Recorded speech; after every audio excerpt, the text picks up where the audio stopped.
laawol kisal ko laawol peewal e ɓantal.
من الهدى والفرقان.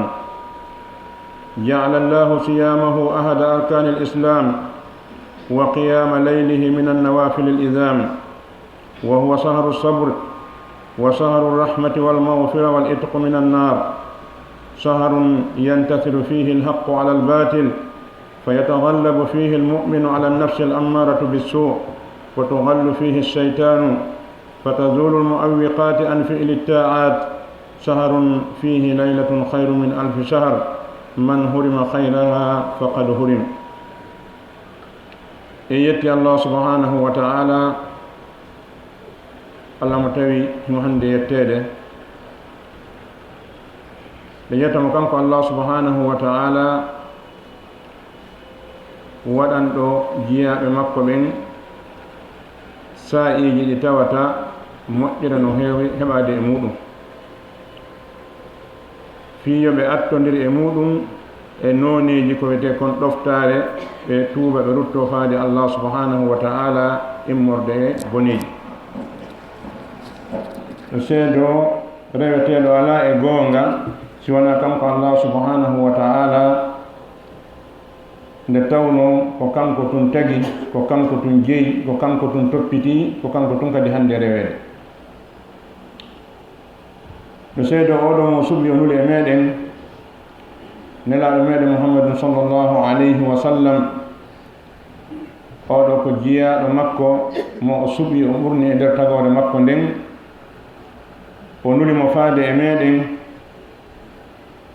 mo tawata himo jeeya e attiɓe e attotoɓe yahude waɗgol ko moƴƴi. Tono Allah subhanahu wa ta'ala yo juulo e nelaɗo e ɓengure maɓɓe nden e sahabaɓe maɓɓe ɓen e kala jokkuɗo peewal maɓɓe ngal ha ñanderngal ngal dari. Kono yimɓe huli Allah subhanahu wa ta'ala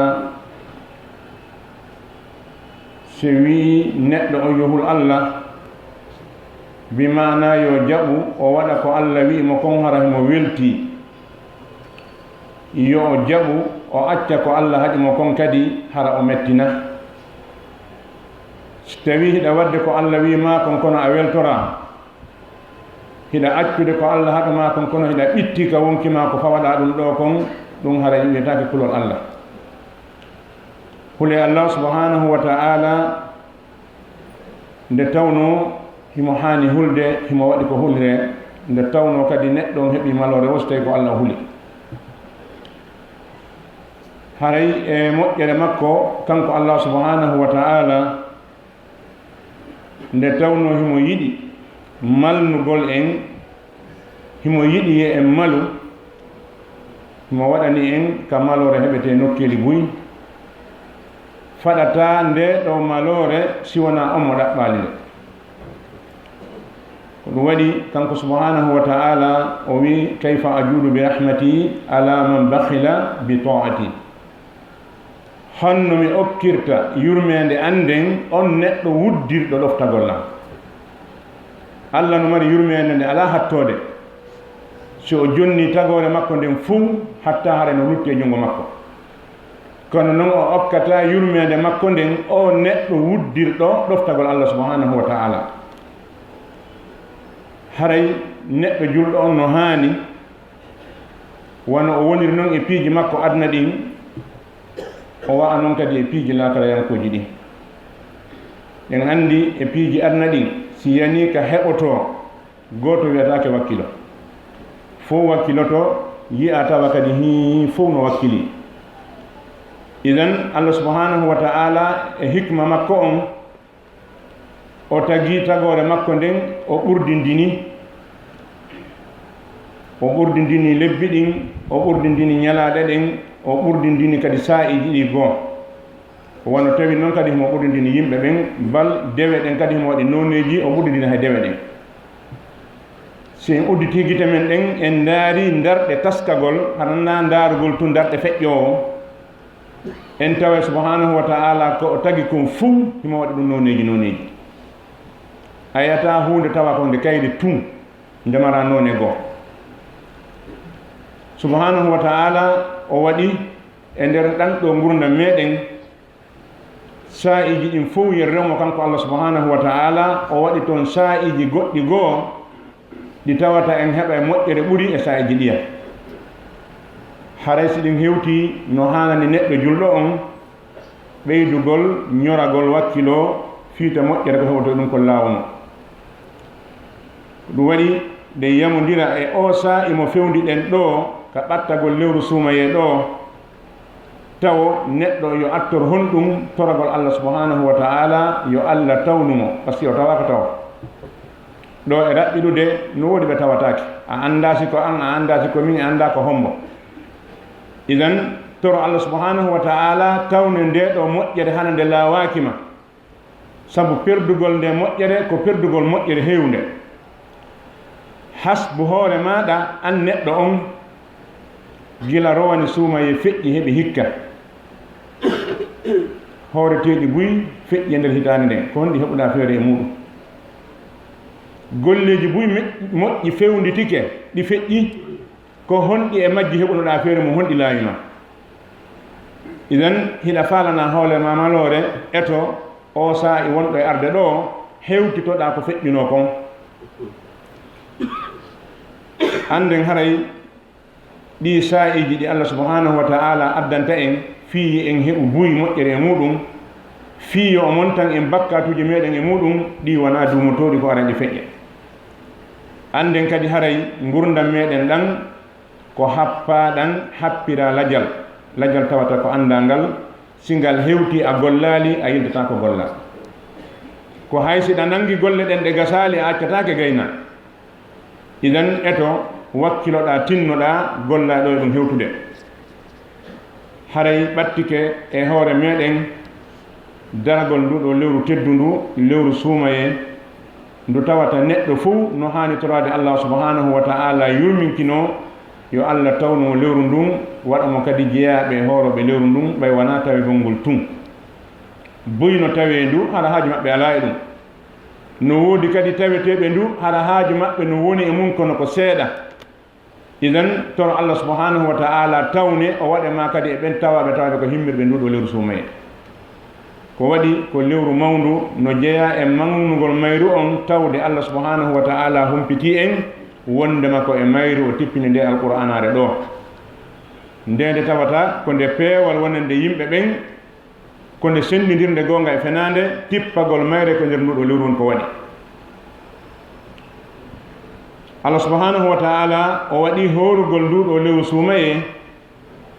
ko tugalal e tugale islamu ɗen joyi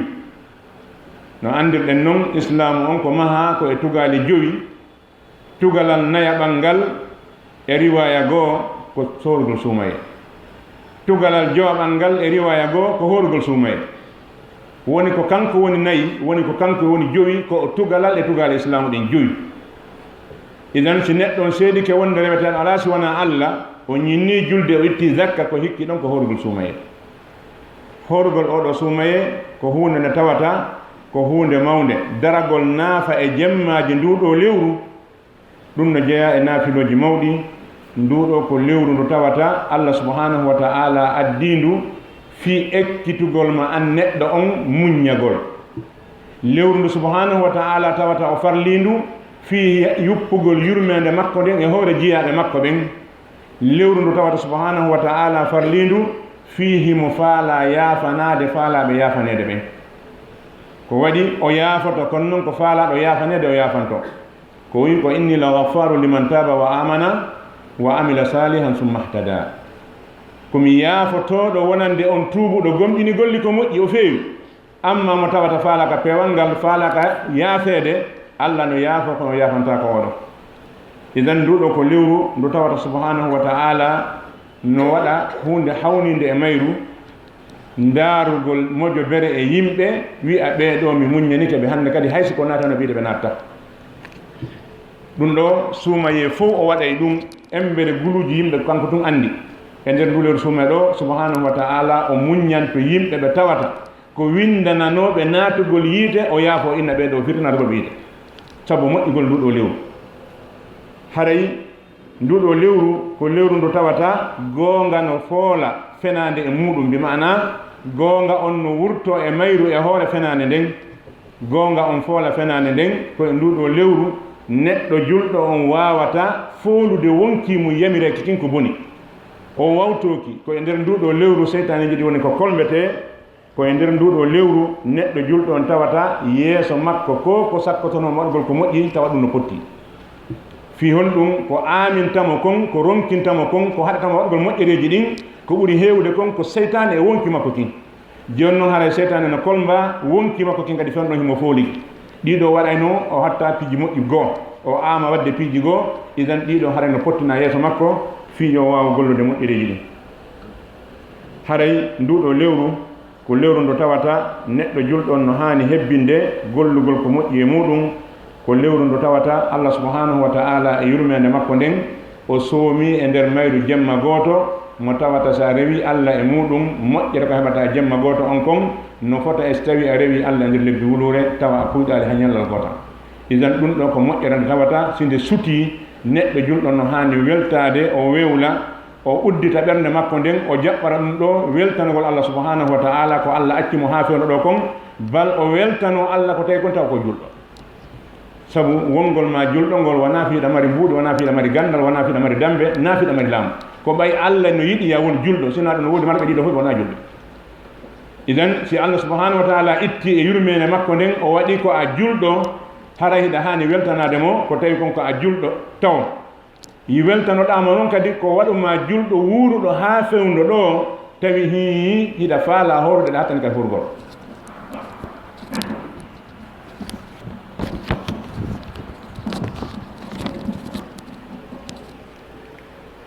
فاستقبلوه يرحمكم الله هذا سهر بما يليق به من الاحترام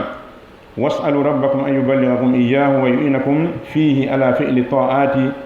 ويقبل منكم صالح الأعمال فإن من بلغه شهر رمضان ومكنه فيه من فعل الخيرات فقد من عليه بنعمة عظيمة يجب عليه أن يفرح بها غاية الفرح قل بفضل الله وبرحمته فبذلك فليفرحوا هو خير مما يجمعون haray no hani neɗɗo julɗo on jaɓɓorgol nduɗo lewru ko handi no ndu hani jaɓɓorede kon ko ndu handi e muɗum kon no jeeya e muɗum mawningol lewru ndun mawningol lewru ndun wona wigol suumay no mawni mawningol lewru ndun ko woɗɗitagol kala ko wiyete kon geddi e nder lewru ndun hara no hersinani ma Allah subhanahu wa ta'ala yidema siga nduɗo lewru a yedda Allah ƴettude ko watte ha ko wowlete ha ko jentete ha ko darete woɗtoɗa haɗa ɗi nder nduɗo lewru ta won neɗɗo jongowo bimbi ha futoro heewa heɗa hoori ɓaawo nde huntiɗa ƴetta simmi ukka e hunduko maɗa ta won neɗɗo hoorowo suumaye joɗɗa ndaara tel film uji harmuɗi ma jooɗoɗa ndaara téléphone ma piiji harmuɗi wata won neɗɗo hoorɗo jentoɗo musique wata won neɗɗo hoorɗo mo tawata ko yennowo yimɓe hoyna e hoore laawi taw won neɗɗo hoorɗo kala ka dariɗa arɗo ɓawa ma sonjoto ɗum ɗo wona jikku neɗɗo julɗo ni idan woni julɗo mo tawata hiɗa jaɓɓori ndu lewru ɗo tawo mawningol fiyake mayru on mawningol fi mayru on ko woɗtagol yeddugol Allah subhanahu wa ta'ala e torogol Allah no wiiɗen ni yo Allah hewtini lewru ndun sabu kala mo Allah subhanahu wa ta'ala tawni nduɗo lewru o newi namma gollugol moƴƴere e mayru haray Allah subhanahu wa ta'ala okkima nema mawɗo mo tawade ɗa hani weltorde ɓuri piiji ɗin fof waɗi subhanahu wa ta'ala wi ko siga ɗum ɗo julɗo on hani weltorde qul bi fadlillahi wa bi rahmatihi fa bidhalika falyafrahu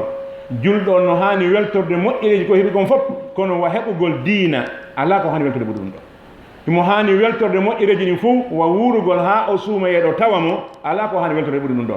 ko ɗum waɗi nelaɗo sallllahu alayhi wa sallam ñande goo hiɓe sifane neɗɗo gooto yimɓe tato ɓe yaadi jihaadi ɗiɗo ɓe maayi toon gooto on arti o nawni o maayi ka danki makko tan ka jihaadi o maayi o yi'a e koyɗol wondema himo atti ɓe maynoɓe ka jihaadi natugol ka aljanna ɓay ɓe wolande nelaɗo sallllahu alayhi wa sallama nelaɗo wi ɗum no hawni on ɓe wi hino hawni min sabu ɓeeɗa kaka jihaadi maayi oɗo ka danki makko o maayi nelaɗo maaki ene o wuurali ɓaawo maɓɓe o juuli julde tel tel tel o wuurali ɓaawo maɓɓe hoori suumaye ɓe wi o wuuri ɓaawo ɓeeɗa o juuli julɗe buyi o wuuri ɓaawo maɓɓe o hoori suumayeji buyi nelaɗo maaki mi wondi omo wonki ankini junngo muɗum hakkunde maɓɓe no ɓurdi hakkunde leydi kam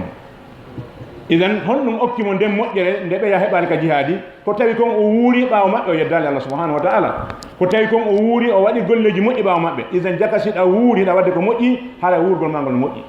kono noon so tawi hiɗa wuuri tawi ko yeddugol Allah subhanahu wa ta'ala waɗa pankareji wola pankareji ƴetta koto e konnago waɗa e nder ɓernde ma moni yimɓe ɓen haɗa gurdam maɗa ɓurma moƴƴane koye amen idan haray no jeeya e ko ɓuri mawnude ko Allah subhanahu wa ta'ala ɓattorte e nder nduɗo lewru ko Allah farli kon taw nayo neɗɗo woni julɗo wurnitowo naafilo waɗa farilla neɗɗo mo tawata siko naafilo mo himmi fi muɗum kono noon farillaji ɗin o haajaki ɗum ɗo wona fayere molanade ko ɓuri mawnude e ko neɗɗo o watta kon taw e nder nduɗo lewru ko farillaji ɗi Allah subhanahu wa ta'ala o wi hadithul qudusi jiyaɗo an on ɓattorali lan hay hunde welede lan ɓuri ko farlumi kon hoore makko o serata himo ɓattora mi naafilo ha mi yiɗamo kono noon ko ɓurmi yiɗude komi waɗi faɗi go wollata kon fof ko tawata komi farli e hoore makko idan ala farilla himmuɗo si feƴƴi sadatu an la ilaha illallah wa anna muhammadan rasulullah hewti juulugol ɗe julɗe joyi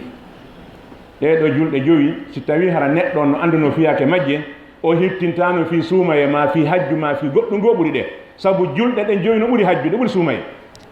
idan yeebugol ɗe ɗo hittina fi suumaye ma hajju ko angal andugol diina kan neɗɗo on yo wakkilo o ñinna ɗe ɗo julɗe joyi kadi juulete ɗon ka jama kala ko o jokti si ɗum ɗo hewti yo accu waɗa ɗum taw ɗum ɗo woni alamade julɗiragal makko mo taw si feƴƴi ɗum hara o wonali neɗɗo welsindiɗo ɓuri hewde e julɓe buy ka suumaye ɗo futuro e geeƴe ɓe taɓɓatano heɓugol ɗum e jama fiw ɓe wakkiloto ɓe yaha naafilo gon ka jama ɓe wakkiloɓe naafa julɗe jama on kono farilla on ɓe tawatake mo ka jama a yahude ka jama naaf juulida jama on futuro juulida e jama on geeƴe hota naafa kama ɓurma moƴƴande a juulude futuro kam ma juula geeƴe kam maɗa yaha naafa ka juulirde ɗum ko fayira noon idan haɗa neɗɗo no hani toppitade ɗiɗo farillaji si feƴƴi ko Allah farli kan hoore jeeyaɓe makko ɓen ko ɓuri himmude ko watte nduɗo lewru ko hoore golndu wono Allah subhanahu wa ta'ala wiide noon nduɗo lewru suumaye o farli e meɗen hoorugol ndu wonno o farlirno korka yimɓe attiɓe en ɓen ka hoore leydi ɗo haray hoorugol ngol nduɗo lewru ɓuri moƴƴude e ko watte e mari kon fof si feƴƴi julgol julɗe ɗen joyi aqulu qawli hada wa astaghfiru lakum fastaghfiruhu innahu huwal ghafurur rahim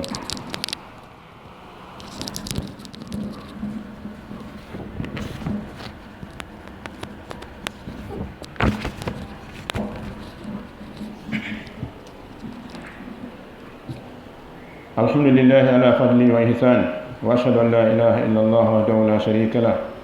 وأشهد أن محمدا عبده ورسوله أيها الناس اتقوا الله وأزموا شهر رمضان كما عظمه الله ذلك باغتنامه والمحافظة على صيامه وقيامه وصيانته عن طاعات المحرمات فإنه سيكون شاهدا لكم أو عليكم بما فعلتموه فيه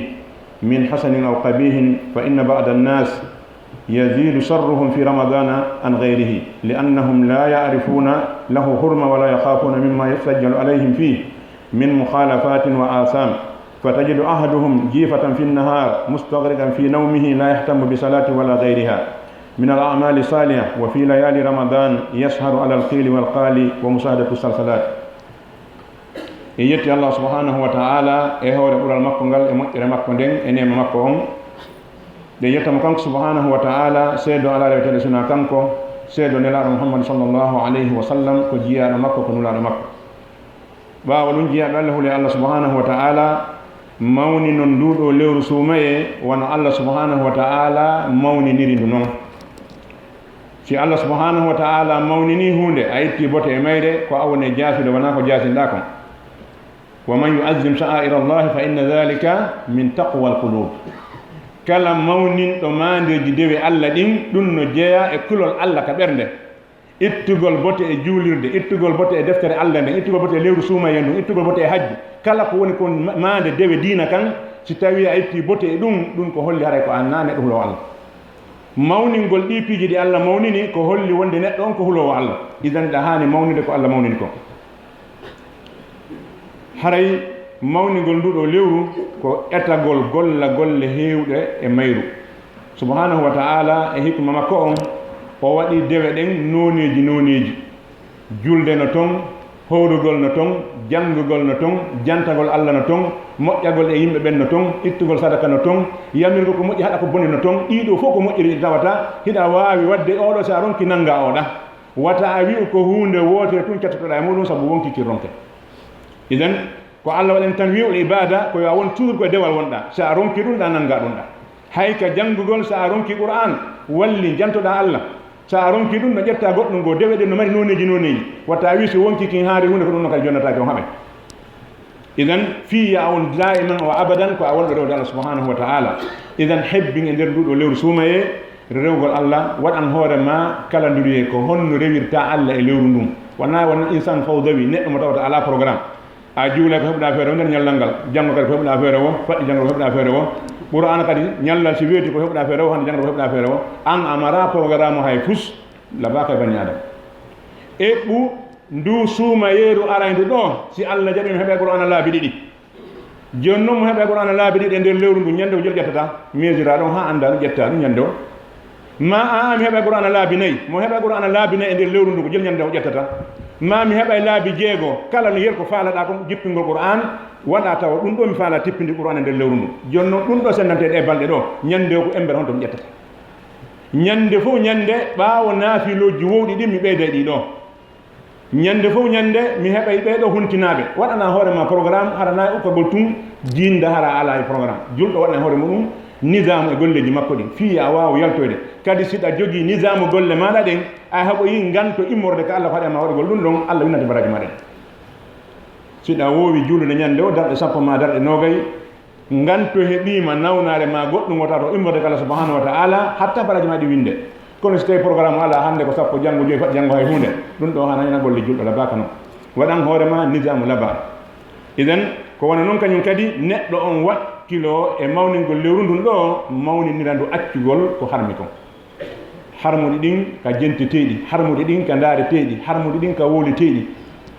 onti acca ɗum ɗo ko waɗi si a hoori a reenali korka maɗa ka nafata hay fus ɓe geninaɗo sallllahu alih w sallam e maaki man lam yada qawla zuri wal amala bih fa laysa lillahi hajatun fi an yada ta'amahu wa sharaba mo accali wowlugol fenande e gollirgol fenande e majjugol e nder korka makko kan haaju allah ala e ko accata ñaamo yara makko idan eto hiwa ɗengal maɗa ngal no jeeya e ko monita suumaye on watta a jento ko harmi ta a wowlu ko harmi watta a ndaaru ko harmi watta a ñaamu ko harmi ɗum ɗo haray a mawni ni korka maɗa kan a moƴƴinika kono so tawi woni a suɓata ko wowla ko faalɗa wa wolay bal ko an itta ko yenna yimɓe ɓen ka hoore laawol hiɗa hoori ɗum ɗo wona jikku julɗo on ni iden haray no woodi yimɓe ko e nder ndu lewru ɗo bone maɓɓe on ɓeydoto Allah dande jeeyede ɓen Allah dandu neɗɗo julɗo jeeyede ɓen yimɓe ɓe tawata ɓe haa jaaka ɓe himmira e juulugol no hoori kono ka yiɗa ɗum no ɗaani ñallal ngal fof no ɗaani si hiiri kiikiiɗe haaju mum ala e juulugol ala e janngugol haaju mum ko woni ko honɗum ko télévision ka carte juyete ma ka vidéo club ji ma ka ballon daarete tigi tigi on so o naati ka juulirde bal hiɗen anndi no woodi wiiɓe ko julɓe tawata ko juulirde ɗen ko ɓe wattata harri ko ɓe suɓata ko julɗe yawɗe julde ɗen ko tawata no yaawi o ɓe yaha ɓe julɗon tinna ɓe hetto ɓe yaha ɓe jooɗo écran lere ɗiɗi lere tati lere nayyi kono ɓe wakkilaki wonde ko juulirde 30 minutes ɗum ɗo wona julɗo yagal ni ko nifaq subhanahu wa ta'ala no holli en alamade naafiqa kono jeeya e muɗum wongol neɗɗo paarese ka nder julde innal munafiqina yughadi'una Allah wa huwa ghadi'uhum wa idha qamu ila salati qamu kusala yura'una an-nas wa la yu'tuna Allah illa qalila naafiqiɓe ɓe ɗaynoye Allah ko ɗaynoyeɓe ka yuɓugol o wi si ɓe dari te faade e julde maɓɓe nden ɓe darata ko ɓe aamuɓe wongol paarese e nder julde ko alamatu nifaq wongol e nder julde ma nden heewata ko jantida Allah subhanahu wa ta'ala ɗum ko alamatu nifaq idan neɗɗo julɗo yo woɗɗito ɗum haray nduɗo lewru suumaye en toro Allah subhanahu wa ta'ala yo Allah tawno endu o arsa en horgol ndu ko lewru ndu tawata neɗɗo julɗo on no haani wakkilade o soobino o ñoro o anda nduɗo lewru moƴƴere ko heɓoto e mayru ko heɓata ko sina e mayru joni noon no waawi si Allah tawnima nduɗo haɗa heddina wondugo temeɗɗe bal guluuji yimɓe ɓe hoorino ɗen suumayre o ni ka ɓe wodaka wona loɗere maɓɓe wona basal maɓɓe wona bonere hakkille maɓɓe ko tawde lejal ngal yoni idan an kadi a anda si hikka feƴƴi ko arata si tawoyte idan eto golla ɓay a anda sa wona e haa yeeso gollira mo tawata ko wonɗo e waynade mo hordata suma e gurdam muɗum ɗan waɗa lewru ma ndu lewru golle wata won ñallal ma angal fof wona golle woni e marsude wona dewal wonɗa idan hara ko ɗum ɗo woni ko hanani julɗo on ربنا تقبل منا انك انت السميع العليم وتب علينا انك انت التواب الرحيم اللهم ارنا الحق وارزقنا اتباعه وارنا الباطل وارزقنا اجتنابه برحمتك يا ارحم الراحمين اللهم حبب الينا الايمان وزينه في قلوبنا وكره الينا الكفر والفسوق والعصيان واجعلنا اللهم من الراشدين برحمتك يا ارحم الراحمين سبحان ربك رب العزه عما يصفون وسلام على المرسلين والحمد لله رب العالمين